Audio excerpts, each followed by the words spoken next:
Welcome to Travel Fuels Life, the show where we share stories, tips, and inspiration to help you live a travel lifestyle. I'm your host, Drew Hannish, and in one of my early trips in this year of 2019, I went to Scotland. And I decided that since I did an episode about Ireland, I should also do an episode about Scotland because the place had a really big impact on me. So I'm going to tell you in this episode about things that are misconceptions that I had, things that came totally out of left field for me. And we're going to talk about Scotch. I went to 16 different distilleries while I was there. Castles. I went to 16 different castles while I was there. The surprising food I found, and a big city that I never expected to be as cool as it was. And at the end of the show, I'll give you some details on how you can see the pictures from my travels, and also some exciting news about ways I'm going to make this content available for your own travels. So it's time to pour a wee dram of scotch and relax on the sofa and start the countdown of the top 10 things that I learned about Scotland. Number 10, people in Scotland, they're not as hard to understand as everybody makes it out to be. And this coming from Ireland, where I was traveling to places where they spoke Gaelic, and there was a whole lot of heavy accent where I just did not understand people while I was in the bars. Well, that sort of thing did happen to me while I was in Scotland, but it was mostly in Glasgow. Everywhere else, I seemed to be fine, except on the airplane on the way in. When I was flying from Dublin into Scotland, into Glasgow, I was on this plane with a son and father who were just chatting away in some language that it sounded like English, but I couldn't quite 100% make out what it was. And it was freaking me out because I thought, oh man, how am I going to spend 2 weeks in Scotland and not be able to understand anybody? This is going to be really tough. But that was actually one of the worst situations I ran into. And of course, I was not in a conversation with them. The time that it was a little bit tougher was me going down on Buchanan Street in the main drag in Glasgow, stopping in to get a coffee in a bakery, and then I had a conversation with a woman, but I have no idea what we talked about. And she was very friendly, and she had a lot to say to me, and I shook my head a whole lot, but I really have no idea what she said. And that was annoying to me in a way because I really wanted to have a conversation with her. What she was saying sounded so fantastic, but I really could not pick it out. And I talked to somebody about it later, and they said, you know, in Glasgow, sometimes they'll lay it on even thicker when they know you're having trouble with it, just for a laugh, I guess. I don't know if that's true or not, but I talked to plenty of people in Glasgow that I had no problem understanding them at all, but there were some people that just had this really thick accent, and it was making it very tough for me to understand. And I don't think they were speaking Gaelic, and in Scotland, it's referred to as Gaelic rather than Gaelic, which is in Ireland, so that you at least get that pronunciation right. And the languages are slightly different from each other, but apparently the two can understand each other. But it wasn't that. It was definitely English, but it's just something you either got to get your ear attuned to, or if they're laying it on so thick, then it might be better to go wander off and talk to somebody else who you can actually understand. And pronunciations were something I was really concerned with when I decided to plan this trip out, because I'm going to all of these different distilleries, and I hate sounding like a moron not saying the name of the distillery properly, especially since I have to present this to you. I want to try to get them as close as I possibly could. So I was amazing people while I was on this trip because I would just roll some of these distilleries' names off of my tongue, and they'd say, wow, you really know those really well. And I would say, yeah, I know them well because I'm really forcing myself to try to learn how to pronounce them properly. And you don't know how many times I've mispronounced them before I actually got them right. So when you're listening to any of the videos that I put together or audio tracks that I put together for this distillery tour, you're going to hear me make mistakes because one of the big ones was the town of Abelauer that I stayed in. I kept calling it Abelor because that's what it looks like to me. It's spelled Aberlour. And so Abelor, nope, that's not it. It's Abelauer. And so it's just something you got to get used to. And then one of the tougher whiskeys to name would be Bruichladdich, which if you look at how that's spelled, it's like Bierchladdich. It doesn't look anything like what they pronounce it. Bunnahabhain. Now that was a fun one to learn. And also up on Isla, there is an Isla is one actually that I had to learn because it looks like Islay, Islay. And so for a long time I was mispronouncing it, calling it Isla, Islay. No, it's Isla is how that's actually pronounced. And then there's another distillery there that's called Caol. And Caol is spelled Caol space ILA. Yes, Caol is how they pronounce that. So it just going to take some getting used to. That green triangle bottle that you see on the shelf of scotch called Glenfiddich, I used to call Glenfiddich because that's just the way it looked. So understand you're going to make mistakes when you go, and you can't learn how to pronounce everything perfectly. And I don't know that you need to throw a big Scottish accent on everything you do. I hear people, it sometimes frustrates me when I hear somebody who has like this plain American accent and they try to say something in Spanish and they just really throw the Spanish accent on it, but it's so naked out there in the middle of all of this plain American English to throw in this heavy Spanish accent all of a sudden.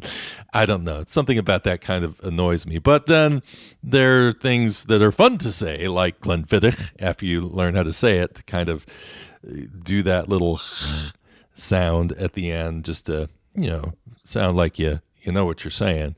So castles the same way. There are some castles in Scotland. I still don't know how to pronounce them. I have no idea.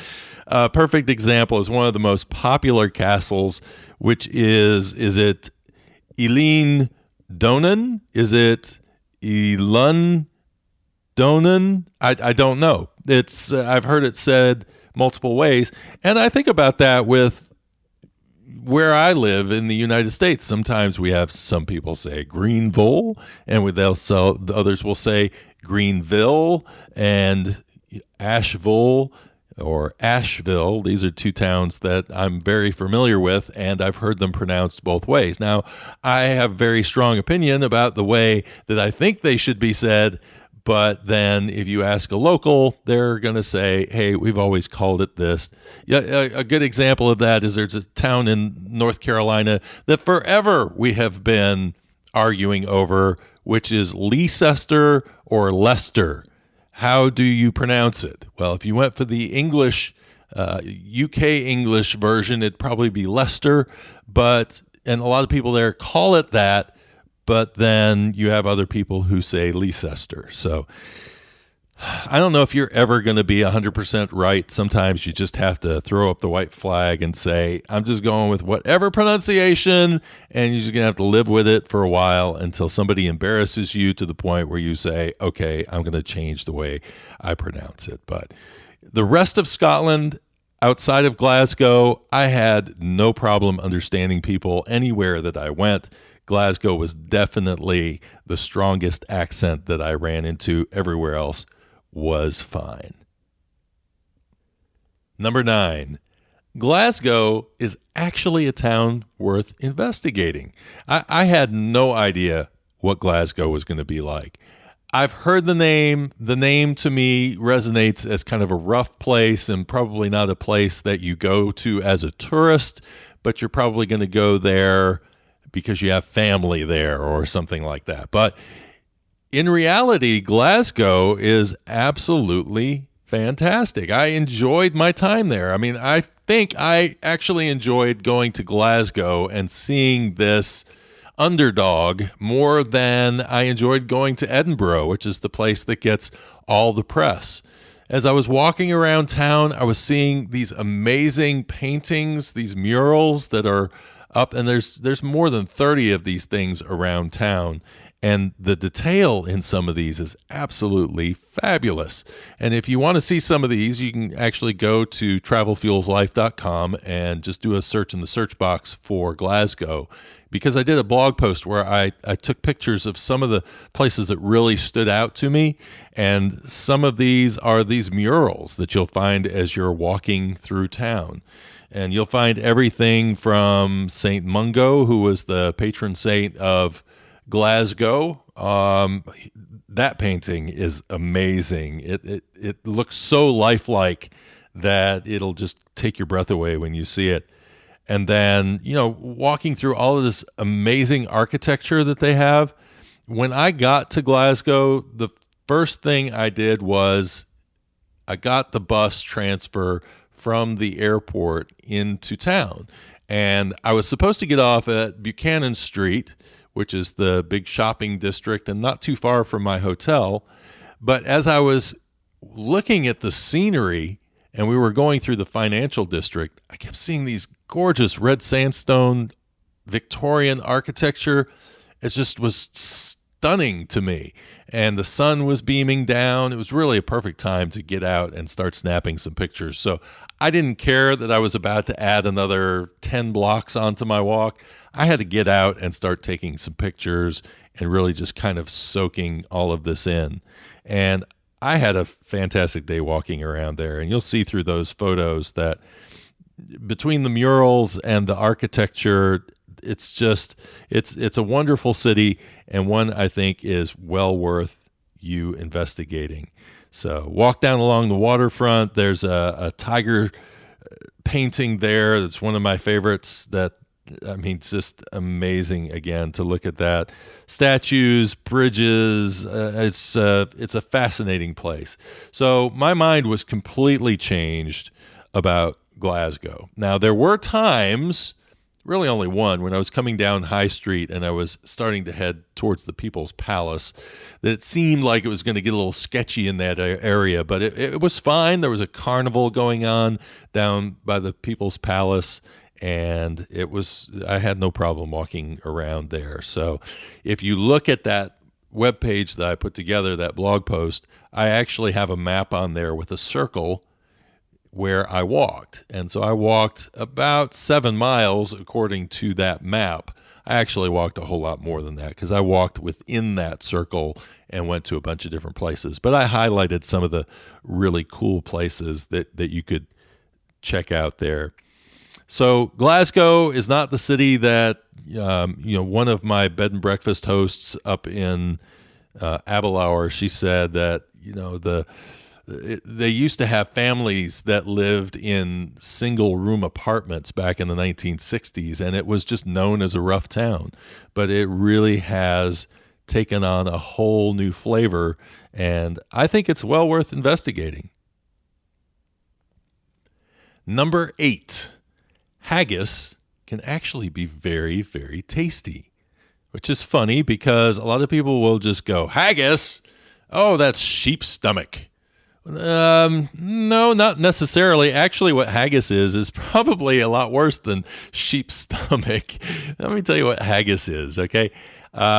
This, according to a dictionary definition, is a Scottish dish consisting of a sheep's or calf's offal mixed with suet, oatmeal, and seasoning and boiled in a bag, traditionally one made of the animal's stomach.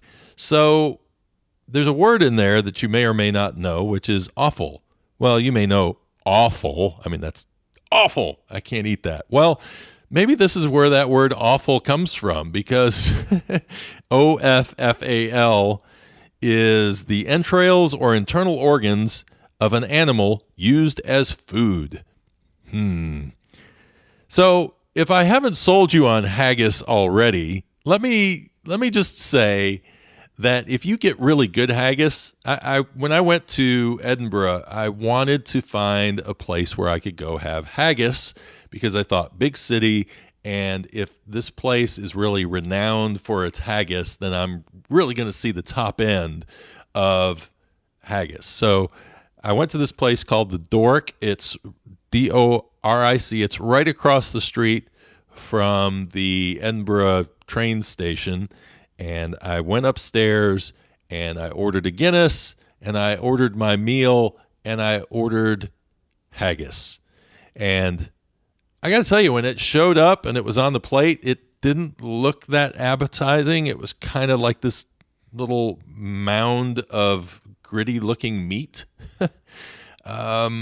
Yeah, I wasn't overly enthused by the look of it, but it's spiced up and it just had this incredible flavor to it. And I said, wow, if this is haggis, then I don't mind haggis. It's actually pretty good. Well, later on in the trip, if you get a Scottish breakfast, you're going to entertain a little bit of haggis or black pudding. And so I got haggis in one of my meals, and I got to tell you, it was mealy. It was not well seasoned, and if that was the first time I ever had haggis, I probably wouldn't have haggis again. So haggis can be very good, but then again, sometimes haggis can be kind of awful. Number 7, did you know that you can go see a whole lot of the distilleries in Scotland for free? Well, you're still going to have to pay for the transportation to get there and, those types of things. You got to stay in a hotel, all of that. So there's going to be some costs. But what I found out once I started traveling around to a couple of these different distilleries is that the ones that are owned by a company called Diageo, and there are 12 of them in Scotland, if you get this little booklet that they'll give you, just ask for it. It's called the Friends of the Classic Malts Journal. And just tell them that you want the booklet, that you get the stamps put in. And what'll happen is, they said, just take this over to your next distillery that you go to, hand it to them, have them stamp it, and you get to go on the tour for free. And then once you're done with the tour, you get to get this little prize that's sent to you for having completed this full booklet. But the first distillery that you go to, you should ask for this and you should get it stamped. However, there's a little caveat to this. When I started planning out my trip to Scotland, I was told, make sure that you make reservations before you go. Because when it gets to busy season, it's very hard to get a tour when you want to go on the tour. They will sell out. Well, how do I work this booklet into that circumstance? And I had already screwed up, not knowing this book existed, by scheduling all of the distilleries that I was going to. And there's a bunch of them in here that I actually went to. And so I didn't really get to use it the way that it needed to be used. I ended up only getting one free trip. But this booklet, if you want to know, and I'm kind of opening it up and looking through it, it's cool because it's got a little flavor map on it, and it will tell you the different flavors of the different types of scotch in case there's a particular type of flavor. If you like smoky or you're more into light or rich, it will help you kind of pinpoint which scotches you might like, and then it's got a little flavor guide in it as well. But Dalwhinnie is where I actually got this thing because somebody there said, hey, are you getting stamps in your book? So I got a stamp from there. But then as I'm going through, I went to Blair Ethol right before that, and nobody told me about this little booklet, so I had no idea. And then Oban was actually the one place that I went to that I got to go into for free because I had not made a reservation on the place yet, and they went ahead and give me the freebie to go in there. But there's a bunch of them.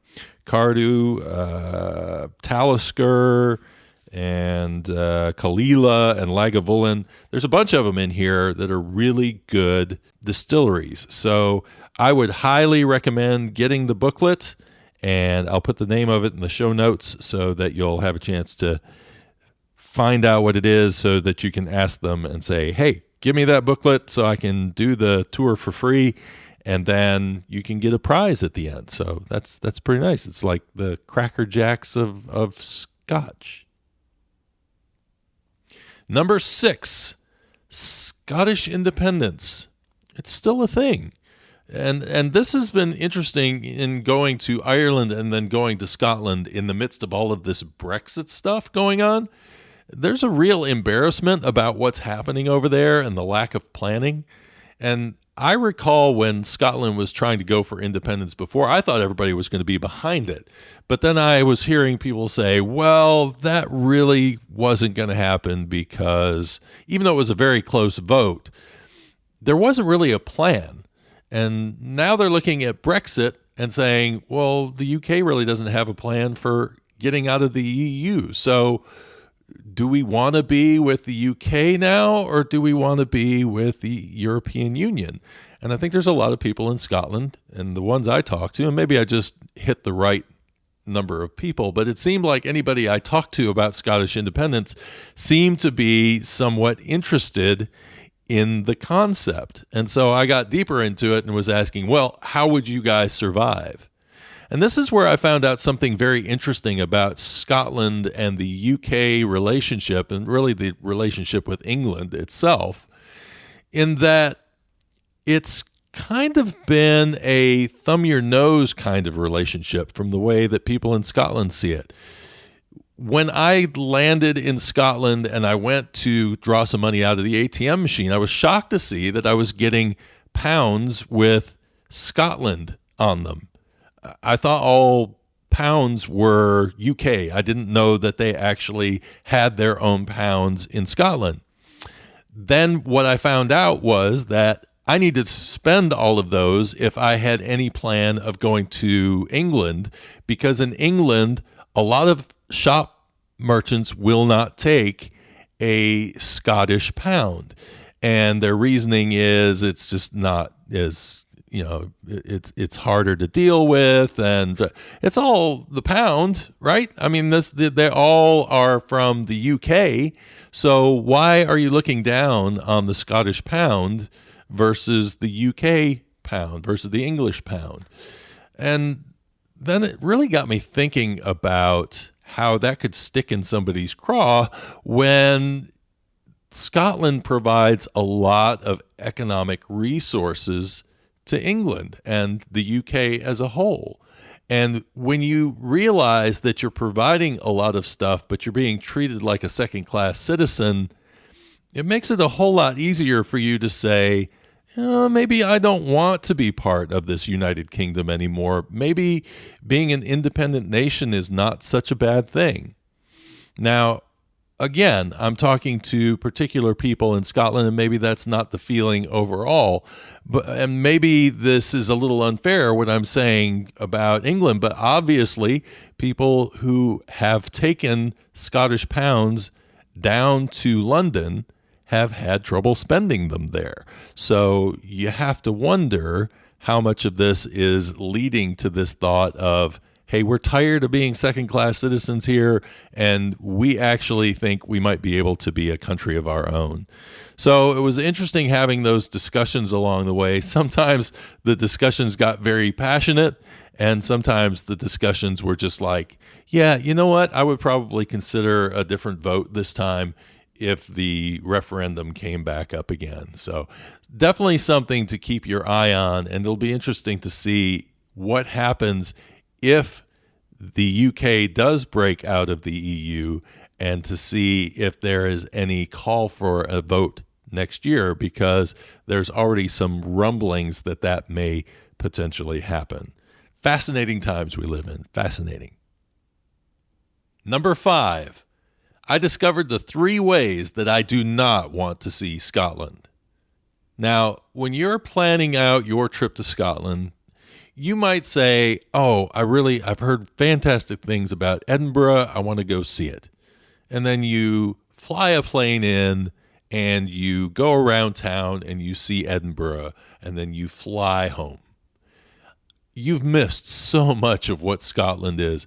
Edinburgh is a beautiful town, amazing architecture, lots of history, but if you're going to focus just on that one town, you are not getting the full breadth of what you could get out of Scotland, because the landscapes, the little towns, all of these just add to the whole allure of what Scotland is, why you should go to Scotland. So 3 ways that I don't want to access Scotland: a plane, a train, or a bus. Now, part of the problem with trains is they don't go everywhere, and you can get from Inverness to Edinburgh, and you can get some towns in between, and you can ride over to Glasgow, but you're going to miss a whole lot of stuff. Yes, you get to see the countryside as it's rolling by, and you got your Wi-Fi so you can get some work done while you're traveling, or you've got your plug-in so you can recharge your phone and all that. Sure, that's fine. You can do that at home. You're in Scotland. Go see Scotland. You're not going to see a Scottish cow by ride. Well, you may see one while you're riding by on the train, but there's nothing like, being right there and being able to stop and take a picture and just admire and see the beauty of the countryside. So, and buses, same sort of scenario. I mean, you're stuck to whatever stops that they're going to give you, and I just feel like you're going to miss so much in between. When you go into the Cairngorm Mountains, I mean, you're not going to find a bus that's going to take you through there and allow you to just stop off and see some of these fantastic places or these castles that I'm finding along the way. I even found that when I was in Speyside, which I would think would be a perfect place to have a really good bus system where you could take the bus over to the different distilleries, not the case. There's a bus system, but it's just not really set up for tourists. So to me, rent the car, get a bicycle, rent a bicycle, or bring a bicycle, or even walk it, although you're not going to get to see a whole lot if you walk it unless you've got a month or 2 or 3 to be able to do that kind of a trip. But take it slow. Take it in steps where you can get out and you can enjoy it. And if you're scared of driving on the left-hand side of the road, go back and listen to my podcast where I talk about how you can get over your fear of driving on the left-hand side of the road pretty quickly. And it's enriching and it's fun and you'll get the hang of it. And you don't want to dismiss a great way to go see a country just because of a little bit of fear of the unknown, because once you're done, you realize you've been driving a car your whole life, and it just takes a little bit more awareness when you're doing your driving. But for me, nope, no bus, no plane, no train. I am renting a car, or I am getting one of those yellow vests and riding around on my bike. Bikes have to ride on the left-hand side of the road also, so that will take a little bit of getting used to. Do it the way that you're comfortable with, but I'm telling you, go to Scotland and take it in a way to where you're getting outside of the cities, you're seeing the countryside, and you're really getting to immerse yourself in a little bit more of what Scotland truly is. I think it's much more of a rural country and a landscape diverse country more than it is a country of cities. So get your head out of cities, go out and explore Scotland. It is absolutely beautiful. Number 4, there is a lack of speed limit signs in Scotland, but that does not mean that you are in Germany on the Autobahn. You cannot drive whatever speed you want to drive, but it's confusing when you first get there, because I am driving out of the airport. I'm headed down what they call a dual carriageway, which we call a freeway or interstate in the United States, and I'm lost. I'm like, what is the speed limit here? Because I'm driving along and I don't see any speed limit signs.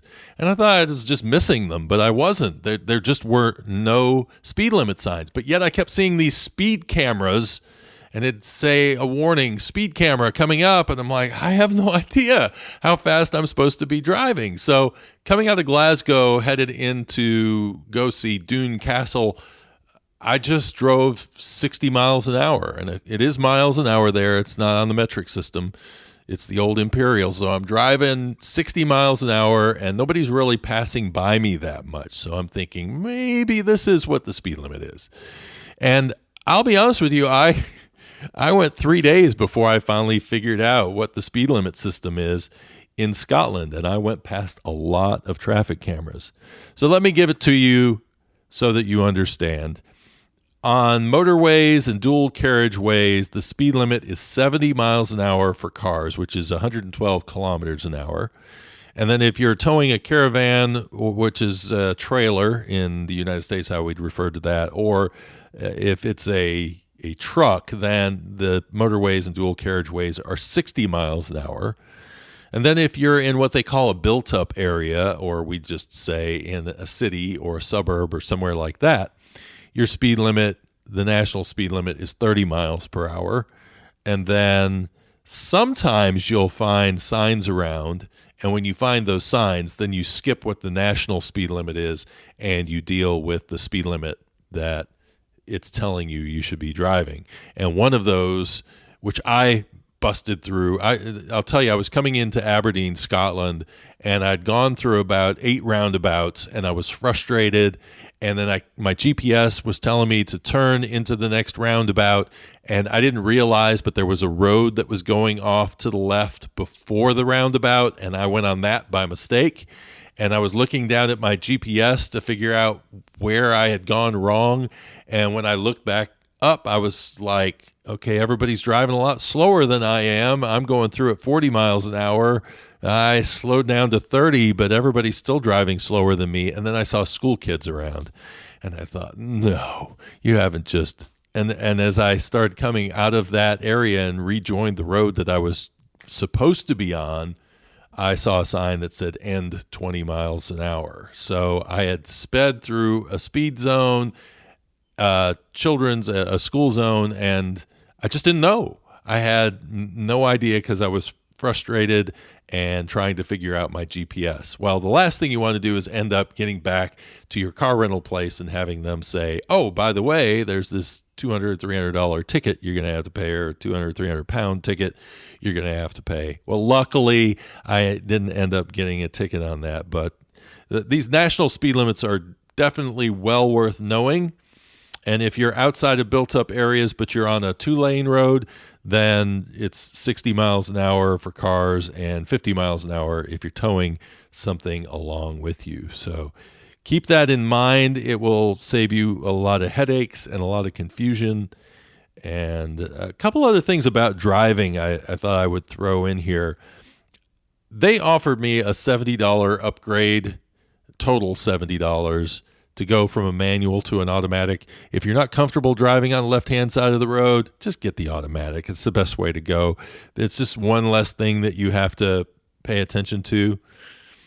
It took me a while to figure this out, but I would see road signs going by me that would have a 1 and then a 2 slightly below it. Well, in the U.S., when we do fractions, we have a slash between them. There, they do not. It's just a 1 slightly over a 2 to say half for half a mile. They also have these things, these pull-offs called lay-bys, and a lay-by is a place where you can just pull your car off and take a nap if you want to take a nap. Just a place to kind of relax and get yourself collected before you hit the road again. Well, I saw these on the A9 heading up into the Highlands from Glasgow, and I was tired, and I thought it'd be good if I could just shut my eyes for a minute or two. Well, I'm telling you, the traffic is flying down there so fast, and there are so many trucks headed to Speyside to pick up all that whiskey that you can't rest. It's just, my car just kept bouncing and bouncing and bouncing while I was there. So that wasn't too successful. But those are called lay-bys. So if you see one of those, and you will see signs warning you of speed cameras. I still, to this day, I can't really figure out exactly where the camera is. It looks like the camera's right on the signpost, and maybe that's the case. And somebody told me that those speed cameras work by capturing your license plate and then calculating between this and the next speed camera how quickly you got there, and that's how they determine whether you've been speeding or not. So I don't know. That sounds feasible. I know that they do that in Italy, and so just watch out for the speed cameras. Luckily, got through the entire country without having any tickets, so very happy about that. Something else I found interesting when I was in Europe and when in Ireland, if you were going to get a car, you wanted to get a car that had a diesel engine because diesel was less expensive in Europe, unlike it is here in the US where it's more expensive. Well, I found in Scotland that diesel was more expensive. So I was kind of happy that when they gave me the rental car, they gave me one that used regular unleaded gas because I saved a few pounds here or there by getting it that way.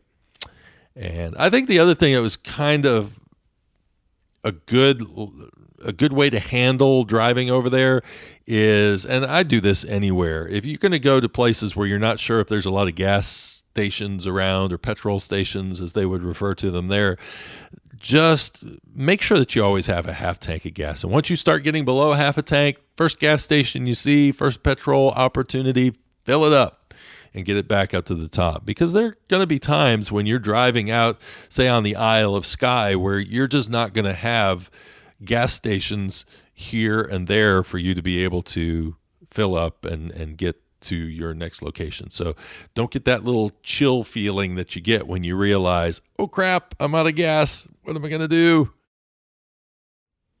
Number 3, get the Historic Scotland Explorer Pass. You will thank me.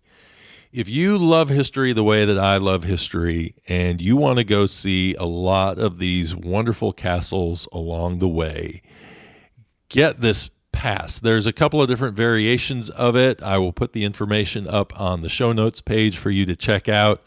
But I'm telling you that this thing paid for itself in day one for me.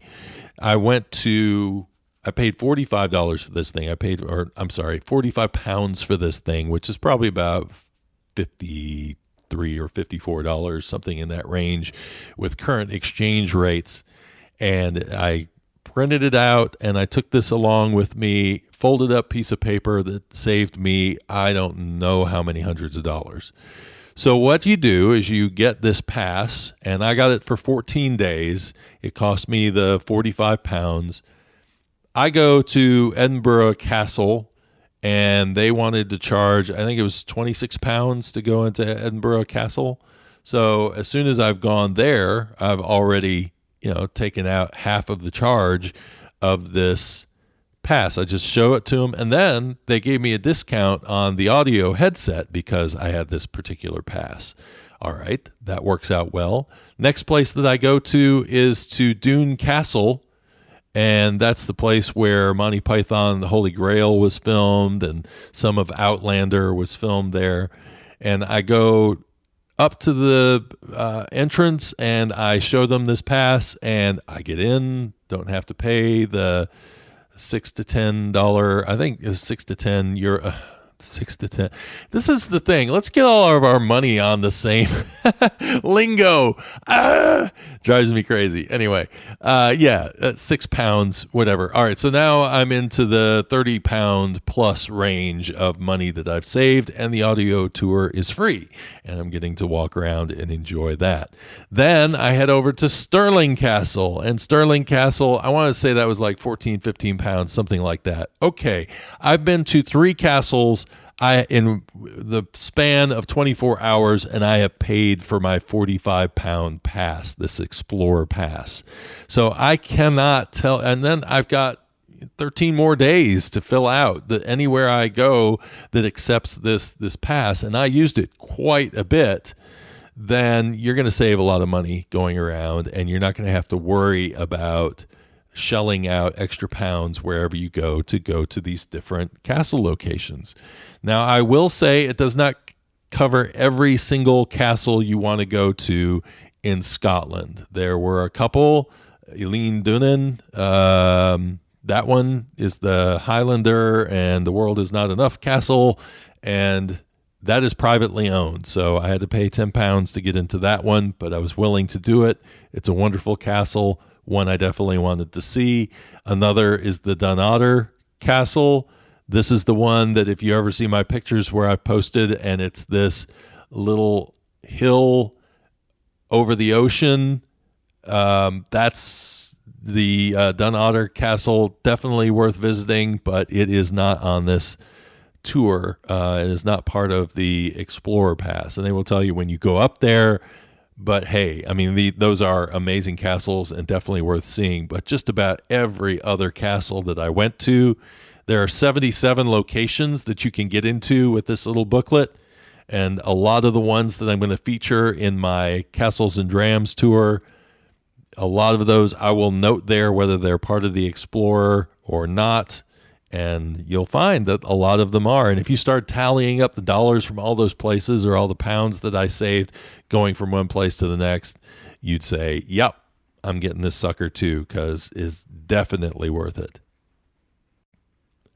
Number 2, Scotland has an incredibly diverse landscape. I was just blown away with the scenery there. I mean, Ireland is beautiful. Scotland is beautiful. These isles are just something to behold. And one of my favorite places on the entire trip was Isle of Skye.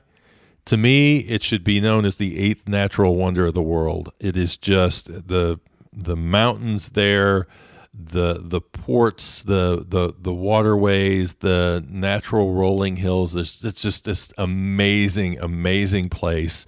It is like going into a fairy tale. It is just phenomenal. And so watch my pictures as I'm posting those things, because I have pictures all over Isle of Skye. I think it's about 4 weeks from now that I'll really be focusing in on the Isle of Skye part of my trip. But I mean, Isle of Skye, the fairy pools, there's waterfalls. The Old Man of Storr is this amazing rock formation you can walk up to on top of a mountain. There's a town called Uig, U-I-G, that I rode over from one side of the island over to the other to get there. And it's just, the view coming down to that little port city is just... it's mind-blowing. And of course, for some reason, I just had the most amazing weather while I was there. And people have said the whole trip, they said, it's not like this. It's not usually this clear this much. I had 14 days of sunshine. I don't know how that happened, but for some reason it worked out, especially in the spring, because that's usually supposed to be the rainy season. But they have had some bizarre weather over there, and whatever you want to blame it on, weather patterns changing or climate change or whatever it may be, this is very unusual, and they've had some runs of this of late. And in fact, Talisker, they were saying that Talisker distillery had to shut down for some time because they get their waters from natural springs, and those springs were drying up. So hopefully when you go there, there'll be some moody clouds and some rain to get you in the whole Scotland kind of feel. But I'm telling you, on a sunny day, this place is just amazing. So you'll see hillsides with tons of sheep. I now understand why they eat haggis. They got to do something with all those sheep. And the Neast Point Lighthouse is a very picturesque spot. It's very windy. When I went out there, it was very windy. And it's single track roads to get up to it. And it's a bit of a challenge, but it's definitely worth it going to see that. And then the little town of Carbost that I stayed in was fun because there you had the Talisker distillery and just this beautiful bay that you looked over, and the sunset over that bay. It's just a dreamy kind of place. And I mean, that's not the only spot. You go to the Angus coast, the pink sand beaches over there, Campbelltown. I swear, when I was driving down to Campbelltown, it looked like Hawaii on one side of me. These turquoise waters with the black rock along the shore, but then you'd look on the other side and you'd see these mountains and hillsides that were all this beautiful lush green with sheep all along, and it's just wow. It's really something to see. And then Isla it's kind of, well, I got to Isla and I went up to the Bunnahabhain distillery, and you look across to Jura, which is an island right across from there. And I swear I was looking at a picture of something I would see out of Star Wars or something. I mean, just it looked like a desert planet across the way, and maybe it was because it was still early in the season, hadn't had time to get green up on those hills, but it was just this beautiful, beautiful look with little haze over it, and it just had kind of this dreamy kind of a look to it. So I cannot rave enough about how beautiful the landscapes are in Scotland. And so if you're going to plan a trip out, make sure that you're hitting those countrysides. As I said, avoid the buses, the trains, and the planes, and let's see this Scotland at a little bit more slow motion. And the number one thing that I learned about Scotland, I would love to live there. Holy cow. No, I honestly, it would never have been on my list of places. In fact, it was kind of low on my list of places to visit until I did the bourbon tour of Kentucky and thought, well, I like Scotch more than I like bourbon, so why don't I plan a trip over to Scotland? So it was all built around whiskey, but then the idea of castles and history came up to me, and I thought, well, okay, I could do that also. And then I started investigating some of the places that I could travel to and learning a bit about Edinburgh and some about Glasgow. And then as I started researching more of the places that I could go, I thought, wow, there's really a lot of stuff here that I hadn't really anticipated. And then once I got to Scotland, I saw all the amazing landscapes. I realized that I was only touching a small part of all of the castles I could go see or the whiskey distilleries I could go visit. And then people were telling me about driving the NS 500, this area in the northern part of Scotland that's just a fantastic drive. You do it on a motorcycle or you could do it in a car. It's just amazing coastal scenery. And then Orkney Island and seeing a lot of the prehistoric stuff that's up there, and Shetland Island, the island famous for its ponies, and the whole, I mean, just seemed like there was no way, even if I did 50 trips over to Scotland, that I was going to be able to enjoy all that it had to give. And then top that with just fantastic people. I mean, the first bed and breakfast that I stayed in when I started driving north, I really enjoyed some conversations that I had there. The second one that I went to as I was going into the Highlands was just amazing. I didn't want to leave. I mean, these people were like best friends by the time we got through with the evening's festivities and sharing whiskey and wine and talking stories and, you know, just politics even. It didn't matter. We talked about all sorts of stuff, and it was great. It was great to have such a dialogue with people. And one of the other travelers that was there, he was from Inverness, and just the stories, just fun listening to all of these storytellers. And I've heard the term salt of the earth to describe a certain type of person, and I would say that the people of Scotland are truly the salt of the earth. I just felt so welcome there that when it came time for me to go home after 2 weeks, I didn't want to go home. I was ready to just, stop and say, nope, this is where I want to stay. I'm not going home. I'm just going to enjoy my time here a little bit longer.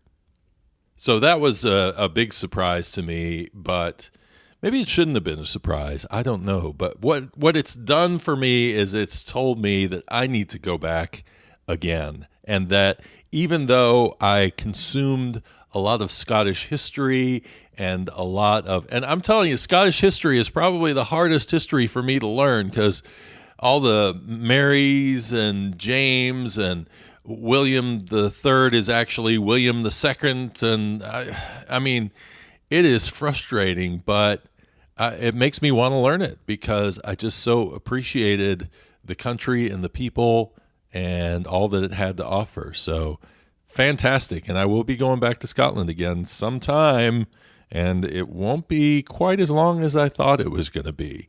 I'm going to work it out. So if you get a chance and you're especially into history, if you love landscapes, if you love architecture, if there's something just sort of that gets in your bones about thinking of the fairy tale landscapes of Isle of Skye, or just the dramatic changes in landscape heading down to Campbelltown, or the whiskey and enjoying the wonderful tastes that there are there. And I got to tell you, I stayed in it used to be a hospital, but they converted it into a hotel down in Campbelltown, and the food was amazing. And I'm not talking haggis, and I'm not talking experimental. I'm talking about, I felt like I was eating, Michelin quality food at this place, and the hospitality of the people,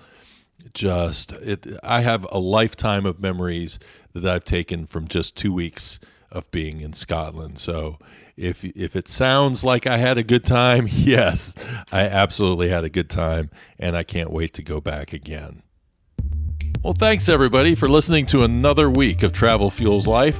If you want more information about Scotland, I've got a couple of suggestions for you. You can head out to the show notes page of travelfuelslife.com/podcasts. Look for episode number 25, and there you'll get the links to the Historic Scotland Explorer Pass.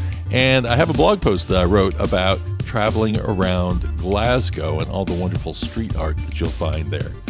And also make sure to like and follow me on Facebook.com/TravelFuelsLife or Instagram.com/TravelFuelsLife. In both of those locations, I'm posting all of my great travel pictures from around Scotland.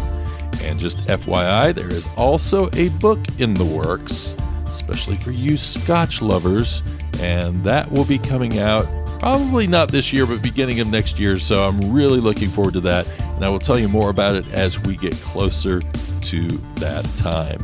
And until next time, have a great week, safe travels, and thanks for listening to Travel Fuels Life.